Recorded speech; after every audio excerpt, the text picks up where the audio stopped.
Hindi na raw nakatiis ang mga residente ng 2nd District ng Surigao del Norte kaugnay sa umano'y hindi natapos at substandard na flood control at infrastructure projects sa kanilang lugar. Pinaiimbestigahan na nila ito sa ICI dahil nagpabaya raw ang mga otoridad at nagkulang sa inspeksyon at monitoring. Kabilang sa mga na-flag na proyekto ang construction at improvement ng mga kalsada patungong seaports sa Surigao City. Sa datos ng DPWH, St. Gerard Company ng mga Diskaya ang may hawak ng isang phase ng proyekto. At kaugnay niyan ay makakausap natin ang isa sa mga nagreklamo o complainant na si Wilbert Ga. Magandang gabi po sa inyo, Ginoong Wilbert. Hello, magandang gabi po, Ma'am Corina. Magandang gabi po.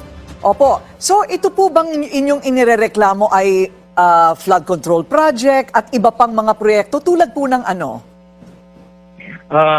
Maliban sa flood control project po, Ma'am Corina, meron din pong dalawang bridges. Malalaking bridges po ito dito sa lungsod ng Anawon at yung isa ay sa Bonifacio Poktoy Bridge po.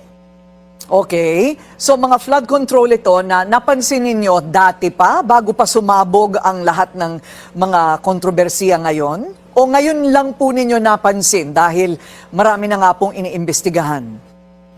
Ito pong dalawang bridges, bago pa man pumutok ang issue sa flood control, kasi nasa radio, topic ko na ito palagi kung bakit delayed natapos yung proyekto.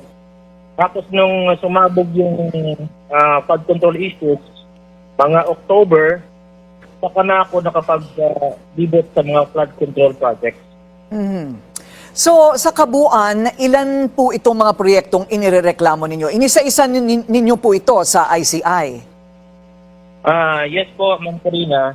Actually, marami po ito pero naka-highlight siguro ng 5 or 6 na mga proyekto po. Mga 5 o 6. Okay. So sinuyod po ninyo lahat? Sinuyod ninyo lahat dito sa Surigao del Norte? Yes po, sa District 2, yung pinuntahan ko. In fact, mayroon akong pictures at saka videos na actual talaga na napuntahan ko. Itong mga proyektong ito, lalo na itong mga flood control projects. So, okay. So, natukoy po ninyo ang isa sa mga construction companies sa mga Diskaya. Pero hindi lamang po sila. Ilan pong construction companies ang involved dito sa mga inirereklamo po ninyo? Marami po, Ma'am Corina, na mga contractors. Marami po, hindi lang po, Gerard Construction. Marami po. In fact, may isa pang contractor sa Campo Bakwag na hindi pa sumabog itong issue na to, nag-file ng kaso yung former mayor dahil hindi po nagawa yung proyekto. Nag-file ang mayor o hindi po nag-file ang mayor? Sorry. Nag-file po. Meron pong isang proyekto dito po sa Campo Bakwag. It is worth more or less 50 million from GCAR Construction. Nung hindi po na-construct ito, yung former mayor ay nag-file sa ombudsman. So, ibig sabihin, talagang kahit na hindi pa pinasabog yung flood control issue, meron na talagang issue. Yes. Nakapagtataka nga po na hindi po lahat ng mga mayor ganyan ang ginawa, ano? At parang bagang sinisisi na lang o pinapasa yung sisi doon po sa sa DPWH o kaya sa contractor. Pero sa palagay po ninyo, dapat kasama rin po sa oversight function ang mga local government, hindi po ba? Yes po, Ma'am Corina. In fact, sa mga radio programs po, ito po yung tanong natin Bakit yung kayo na, halimbawa, itong mga governor, mayor, congressmen, alam nila na may proyekto na ginagawa sa distrito nila or sa munisipyo nila, bakit hindi po nila minomonitor itong mga proyekto na to? Dapat alam nila. Kung hindi man nila alam na may proyekto, imposible naman po hindi nila nakikita na mayroong construction na ginagawa. Correct. So ano po ang inyong inaasahan ngayon mula sa ICI? Baka maantala kasi mayroon pa pong pinagagawang bagong People's Commission.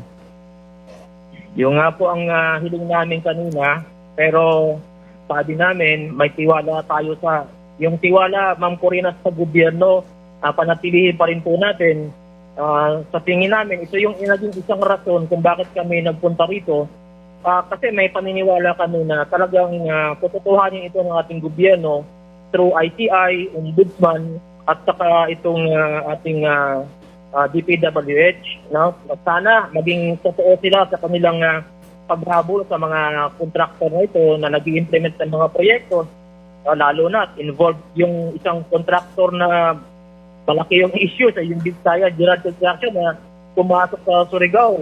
So, kailangan talaga na tutukan ito ng ating gobyerno itong mga construction at mga project na ginagawa sa ating mga lungsod at involved ang pera ng ating sambayanan. Yes, at involved din ang mga constituents mismo o yung mga ordinaryong pribadong mga mamamayan tulad po ninyo. Maraming salamat po sa inyong oras, Ginoong Wilbert Ga ng Surigao del Norte.